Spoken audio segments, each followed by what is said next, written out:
ಆಚಿ ಮಸಾಲ. ಎಂತ ಅಡಿಗೆಯ ರುಚಿಯಾಗೋ ರಹಸ್ಯವು 20 ರೂಪಾಯಿ. ಸರ್, ಪದವಿ ಕಾಲೇಜುಗಳಿಗೆ ಪ್ರತಿ ವರ್ಷ ಕಾಲೇಜು ಶಿಕ್ಷಣ ಇಲಾಖೆಯಿಂದ ಸರ್ಕಾರದ ವತಿಯಿಂದ ಕೌನ್ಸಿಲಿಂಗ್ ಪ್ರಕ್ರಿಯೆ ಮೂಲಕ 10 ತಿಂಗಳಿಗೆ ಒಮ್ಮೆ ಅಂತ ಹೇಳಿ ಸರ್ವಿಸ್ ಕನ್ಸಿಡರ್ ಮಾಡಿಕೊಂಡು ನಮಗೆ ಕೌನ್ಸಿಲಿಂಗ್ ಪ್ರಕ್ರಿಯೆ ಮೂಲಕ ಅತಿಥಿ ಉಪನ್ಯಾಸಕರನ್ನು ಆಯ್ಕೆ ಮಾಡ್ಕೊಳ್ತಾ ಇದ್ರು. ಈ ವರ್ಷ ಕೂಡ ಅದೇ ರೀತಿಯಾಗಿ ಈ ಶೈಕ್ಷಣಿಕ ವರ್ಷಕ್ಕೆ 26-27ನೇ ಶೈಕ್ಷಣಿಕ ಸಾಲಿಗೆ ಕೌನ್ಸಿಲಿಂಗ್ ಪ್ರಕ್ರಿಯೆ ಮೂಲಕ ಮಾಡಬೇಕು ಅನ್ನೋದಾಯಿತು. ಇದಕ್ಕೂ ಮುಂಚೆ ಒಂದು ಆದೇಶ ಹಾಕಿದ್ರು. ಆ 3 ಯೂನಿವರ್ಸಿಟಿಗಳು cluster, Maharani's cluster, Nrupatunga university, Mandya ವಿಶ್ವವಿದ್ಯಾಲಯ, ಈ 3 ವಿಶ್ವವಿದ್ಯಾಲಯಗಳು ಅವರೇ ಸ್ಯಾಲ್ರಿಯನ್ನು ಕೊಟ್ಕೋಬೇಕು, ಅವರೇ ನೇಮಕಾತಿ ಮಾಡ್ಕೋಬೇಕು, ಅವರೇ ಸ್ಯಾಲ್ರಿಯನ್ನು ಕೊಟ್ಕೋಬೇಕು ಅಂತ ಒಂದು ಆದೇಶವನ್ನು ಹಾಕಿದ್ರು. ಅದಷ್ಟೇ ನಮ್ಮ ಗಮನಕ್ಕೆ ಇರ್ತಕ್ಕಂಥದ್ದು. ಕಾಲೇಜು ಶಿಕ್ಷಣ ಇಲಾಖೆಯಿಂದ ಆದೇಶ ಅದು ಹೊರಡಿಸಿತ್ತು.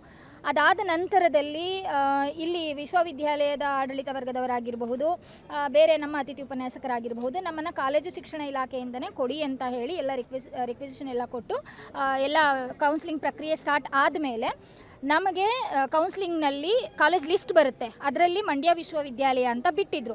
ಹಾಗಾಗಿ ನಾವೇನು ಮಾಡಿದ್ವಿ, 160 ಜನ, ನಾವು ಇಲ್ಲಿ ಬರೀ 10 ಜನ ಪರ್ಮನೆಂಟ್ ಫ್ಯಾಕಲ್ಟೀಸ್ ಇರೋದು, 160 ಜನ ಗೆಸ್ಟ್ ಫ್ಯಾಕಲ್ಟೀಸ್ಗಳು, ಅತಿಥಿ ಉಪನ್ಯಾಸಕರು ನಮಗೆ ಬೇಕು. ಸೊ ಹಾಗಾಗಿ ನಾವೇನು ಮಾಡಿದ್ವಿ, ಹಿಂಗೂ ಕೌನ್ಸಿಲಿಂಗಲ್ಲಿ ಬಿಟ್ಟಿದ್ದಾರೆ ಅಂತ ಹೇಳಿದ ಮೇಲೆ ಇದು ಕಾಲೇಜು ಶಿಕ್ಷಣ ಇಲಾಖೆಯಿಂದನೇ ನಮಗೆ ಸಂಬಳ ಆಗುತ್ತೆ, ಸೇವಾ ಪ್ರಮಾಣ ಪತ್ರ ಎಲ್ಲ ಸಿಗುತ್ತೆ ಅಂತ ಹೇಳಿ ನಮಗೆಲ್ಲ 10-15 ವರ್ಷಗಳು ಸೇವೆ ಇದೆ.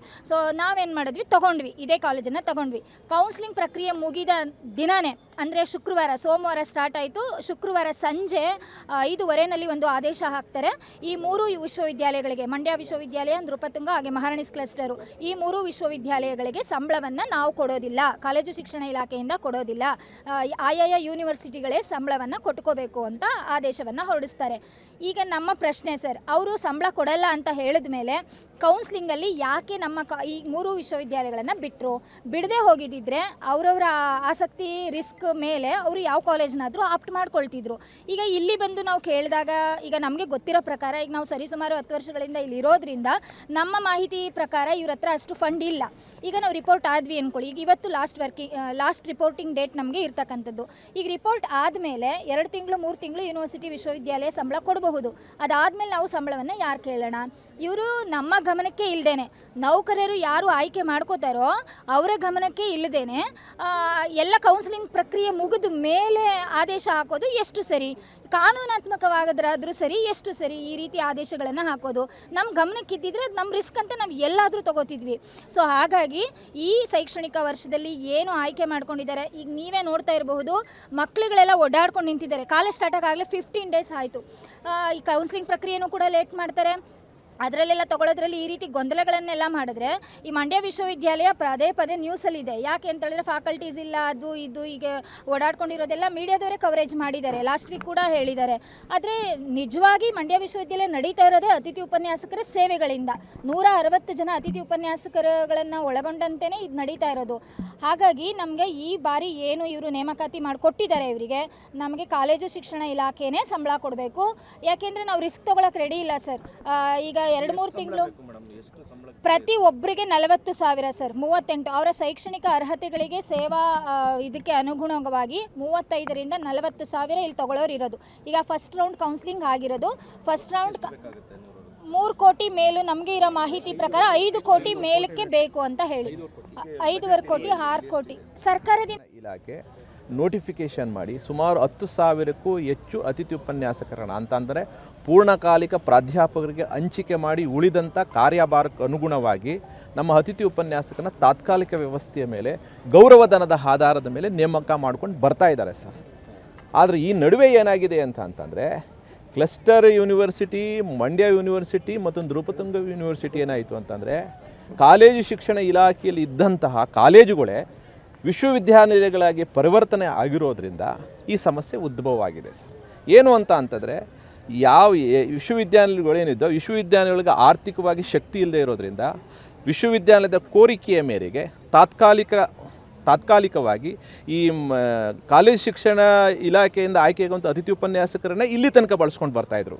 ಆದರೆ ಈ ನಡುವೆ ಕಾಲೇಜು ಶಿಕ್ಷಣ ಇಲಾಖೆ ಏನು ಮಾಡಿದೆ, ನೀವು ಆರ್ಥಿಕವಾಗಿ ಸಬಲರಾಗಿರೋದ್ರಿಂದ ವಿದ್ಯಾರ್ಥಿಗಳು ಶುಲ್ಕ ನಿಮಗೆ ಸಿಗೋದ್ರಿಂದ ನೀವು ನಾವು ಆಯ್ಕೆ ಮಾಡಿ ಕಳಿಸುವಂತಹ ಅತಿಥಿ ಉಪನ್ಯಾಸಕ್ಕೆ ನೀವೇ ಸಂಬಳವನ್ನು ಕೊಡಿ ಎನ್ನುವಂತಹ ಒಂದು ಆದೇಶ ಮಾಡಿದ್ದಾರೆ. ಈ ಆದೇಶ ಏನಾಗಿದೆ, ನಮಗೆ ಭಾಳ ವ್ಯತಿರಿಕ್ತವಾಗಿದೆ. ಯಾಕೆಂತಂದರೆ ನಾವು ಕಾಲೇಜು ಶಿಕ್ಷಣ ಇಲಾಖೆಯಿಂದ ಆಯ್ಕೆ ಆದರೆ ನಮಗೆ ಬೇರೆ ರೀತಿಯಾದಂತಹ ಉಪಯೋಗ ಇದೆ. ನಮಗೆ ಸೇವಾ ಹಿರಿತನ ಸಿಗ್ತದೆ ಮತ್ತು ಸರ್ಕಾರಿ ಸಂಬಳ ಸಿಗ್ತದೆ. ಭವಿಷ್ಯದಲ್ಲಿ ಇನ್ನು ಉಳಿದಂಥ ಸೌಲಭ್ಯಗಳಿವೆ ಸರ್. ನಮಗೆ ಏನು ಸೌಲಭ್ಯಗಳಿವೆ? ನಮಗೇನಾದರೂ ಕೂಡ ನಾವು ನಿಧನ ಹೊಂದಿದರೆ ಅಥವಾ ನಾವೇನಾದರೂ ಕೂಡ ಇನ್ನೇನೋ ಒಂದು ಕಾರಣಾಂತರ ಅಥವಾ ನಿವೃತ್ತರ ಆದರೆ ನಮಗೆ 5 ಲಕ್ಷ ರೂಪಾಯಿ ಇಡಗಂಟು ಅನ್ನುವಂಥ ಒಂದು ಯೋಜನೆ ವ್ಯಾಪ್ತಿಯೊಳಗೆ ಬರ್ತೀವಿ. ಮತ್ತು ಇನ್ನಿತರ ಸೌಲಭ್ಯಗಳಿವೆ ನಮಗೆ. ಬಟ್ ಆದರೆ ನಾವು ವಿಶ್ವವಿದ್ಯಾನಿಲಯದ ವ್ಯಾಪ್ತಿಯೊಳಗೆ ಬಂದಾಗ ಈ ಯಾವ ಸೌಲಭ್ಯಗಳು ಸಿಗೋದಿಲ್ಲ. ಮಹಿಳೆಯರಿಗೆ ಋತುಚಕ್ರ ರಜೆ ಇದೆ, ಮತ್ತು ಒಂದು ದಿನ ಆಮೇಲೆ ಹೆಣ್ಮಕ್ಳು ಡೆಲಿವರಿ ಆದರೆ ಅದಕ್ಕೆ ಒಂದು 6 ತಿಂಗಳು ಅವ್ರಿಗೆ ರಜೆ ಸಿಗುತ್ತೆ. ಈ ಥರದ ಸಾಕಷ್ಟು ಸವಲತ್ತುಗಳಿವೆ. ಒಂದು ವೇಳೆ ವಿಶ್ವವಿದ್ಯಾಲಯದ ವ್ಯಾಪ್ತಿಯೊಳಗೆ ಹೋದರೆ ಯಾವ ಸೌಲಭ್ಯಗಳು ಸಿಗೋದಿಲ್ಲ. ಕಾರಣ ಏನಪ್ಪ ಅಂತಂದರೆ ವಿಶ್ವವಿದ್ಯಾಲಯ ಒಂದು ಸ್ವಾಯತ್ತ ಸಂಸ್ಥೆ ಆಗಿರುತ್ತೆ. ಸೊ ಇವೆಲ್ಲವೂ ಅನಾನುಕೂಲಗಳು ಇರೋದ್ರಿಂದ ನಾವೇನು ಮಾಡ್ತಾಯಿದ್ದೀವಿ ಅಂತಂತಂದರೆ ಈ ಒಂದು ಶೈಕ್ಷಣಿಕ ವರ್ಷಕ್ಕಾದರೂ ಕೂಡ ಇದು ಪ್ರಮುಖವಾಗಿ ಏನು ಅಂತಂದರೆ ಇಲಾಖೆಯ ಗೊಂದಲಮಯವಾದಂತಹ ಆದೇಶಗಳು, ಸುತ್ತೋಲೆಗಳು ಮತ್ತು ವಿಶ್ವವಿದ್ಯಾಲಯದ ಕೆಲವೊಂದು ತಪ್ಪುಗಳಿಂದ ಇವತ್ತು ಬೀದಿಗೆ ಬರ್ತಕ್ಕಂಥ ಸನ್ನಿವೇಶಕ್ಕೆ ನಾವು ಬಂದಿದ್ದೀವಿ. ಆ ಕಾರಣಕ್ಕಾಗಿ ನಾವು ಕೇಳೋದಿಷ್ಟೇ, ಈ ಶೈಕ್ಷಣಿಕ ವರ್ಷಕ್ಕೆ ಒಂದು ವೇಳೆ ಏನಾದರೂ ಕೂಡ ನೀವು ಕೌನ್ಸಿಲಿಂಗ್ ಪ್ರಕ್ರಿಯೆಯಿಂದ ನಮ್ಮನ್ನು ಕೈ ಬಿಟ್ಟಿದ್ರೆ ಬಹುಶಃ ನಾವು ಬೇರೆ ಕಾಲೇಜುಗಳನ್ನ ಆಯ್ಕೆ ಮಾಡ್ತಿದ್ವೇನೋ. ಇದು ಸಂಪೂರ್ಣವಾದಂತಹ ಬೇಜವಾಬ್ದಾರಿ ಹೊಣೆಗಾರಿಕೆಯಿಂದ ಇದಾಗಿರುವಂಥದ್ದು ಸಂಪೂರ್ಣವಾಗಿ ವಿಶ್ವವಿದ್ಯಾನಿಲಯ ಮತ್ತು ಕಾಲೇಜು ಶಿಕ್ಷಣ ಇಲಾಖೆ. ಆ ಕಾರಣಕ್ಕಾಗಿ ನಾವು ಇದೊಂದು ಶೈಕ್ಷಣಿಕ ವರ್ಷಕ್ಕಾದರೂ ಕೂಡ ನಮ್ಮೆಲ್ಲರ ಹಿತದೃಷ್ಟಿಯಿಂದ ನಮ್ಮನ್ನು ಕಾಲೇಜು ಶಿಕ್ಷಣ ಇಲಾಖೆ ವತಿಯಿಂದಲೇ ಮುಂದುವರಿಸಬೇಕು. ಅವರೇ ನಮಗೆ ವೇತನವನ್ನು ಕೊಡಬೇಕು, ಅವರೇ ನಮಗೆ ಸೇವಾ ಪ್ರಮಾಣ ಪತ್ರವನ್ನು ಕೊಡಬೇಕು ಅನ್ನುವಂಥದ್ದು ನಮ್ಮೆಲ್ಲರ ಆಗ್ರಹಪೂರ್ವಕವಾದಂಥ ಒಂದು ಒತ್ತಾಯ. ನಾವು ಸರಿಸುಮಾರು ಈಗ ನೃಪತುಂಗ ವಿಶ್ವವಿದ್ಯಾನಿಲಯ, ಕ್ಲಸ್ಟರ್ ವಿಶ್ವವಿದ್ಯಾನಿಲಯ ಮತ್ತು ಮಂಡ್ಯ ವಿಶ್ವವಿದ್ಯಾಲಯ ಒಳಗೊಂಡೆ ಸರಿಸುಮಾರು 300 ಜನ ಅತಿಥಿ ಉಪನ್ಯಾಸಕರು ನಾವಿದ್ದೀವಿ. ನಾವೆಲ್ಲರೂ ಕೂಡ ಬೀದಿಗೆ ಬರುವಂಥ ಸನ್ನಿವೇಶ ಬರ್ಬೋದು. ಅದರಿಂದ ಸರ್ಕಾರ ಎಚ್ಚೆತ್ಕೋಬೇಕು. ಇಲ್ಲ ಅಂತ ಅಂದರೆ ನಾವು ಬರುವಂಥ ದಿನಮಾನಗಳಲ್ಲಿ ಬಹುದೊಡ್ಡ ಹೋರಾಟವನ್ನು ರೂಪಿಸಬೇಕಾಗತ್ತೆ. ಪರಿಸ್ಥಿತಿ ಯಾವ ರೀತಿ ಇದೆ? ನೀವು ಸಂಬಳ ಕೊಡುವ ಶಕ್ತಿ ಇಲ್ವಾ? ಸಂಬಳ ಕೊಡುವಂಥ ಸ್ಥಿತಿ ನೀವು ಅವ್ರನ್ನೇ ಕೇಳಬೇಕು ಸರ್. ನಮ್ಗೆ ಕೇಳಿದ್ರೆ ಆಗೋದಿಲ್ಲ. ಯಾಕಂದರೆ ನಾವು ಕೆಲಸ ಮಾಡ್ತಿದ್ದೀರಾ, ಪರಿಸ್ಥಿತಿಗಳು ಗೊತ್ತಿರುತ್ತೆ, ಶುಲ್ಕ ವಸೂಲಾತಿ ಮಾಡ್ತಿರ್ತಾರೆ. ಮೇಲ್ನೋಟಕ್ಕೆ ನಮ್ಗನ್ಸುತ್ತೆ ಅವ್ರು ಹೇಳ್ಕೊಳ್ಳೋದು ನೋಡಿದ್ರೆ ಹೆಚ್ಚು ಕಮ್ಮಿ ಒಂದು 2.5 ಕೋಟಿಯಿಂದ 5 ಕೋಟಿ ನಮಗೆ ವಿದ್ಯಾರ್ಥಿಗಳ ಶುಲ್ಕದಿಂದ ಬರುತ್ತೆ. ಮತ್ತು ಸರ್ಕಾರದಿಂದ ಯಾವುದೇ ರೀತಿಯ ನಯ ಪೈಸೆ ಇದುವರೆಗೂ ಬಂದಿಲ್ಲ. ವಿಶ್ವವಿದ್ಯಾಲಯಗಳನ್ನ ಮಾಡಿದ್ರು ಅದರ ಅನುದಾನವನ್ನು ಕೊಟ್ಟಿಲ್ಲ. ಇದು ಅವರ ಅಸಹಾಯಕತೆ. ಅವ್ರ ಅಸಹಾಯಕತೆ ನಮಗೆ ಹೇಳ್ಕೊಂಡಿದ್ದಾರೆ. ಆ ಕಾರಣಕ್ಕಾಗಿ ನಾವು ಹೇಳ್ತಾ ಇರುವಂಥದ್ದು ಈ ಒಂದು ವರ್ಷಕ್ಕೆ ನಮ್ಮನ್ನು ಕಾಲೇಜು ಶಿಕ್ಷಣ ಇಲಾಖೆಯಲ್ಲೇ ಮುಂದುವರಿಸಬೇಕು. ಕಾಲೇಜು ಶಿಕ್ಷಣ ಇಲಾಖೆ ನಮಗೆ ಪ್ರಮಾಣ ಪತ್ರವನ್ನು ಕೊಡಬೇಕು. ಕಾಲೇಜು ಶಿಕ್ಷಣ ಇಲಾಖೆ ನಮಗೆ ಗೌರವಧನವನ್ನು ಪಾವನೆ ಮಾಡಬೇಕು. ಇದು ನಮ್ಮ ಒಂದು ಬೇಡಿಕೆ. ಮಂಜು ಅಂತ ಸರ್.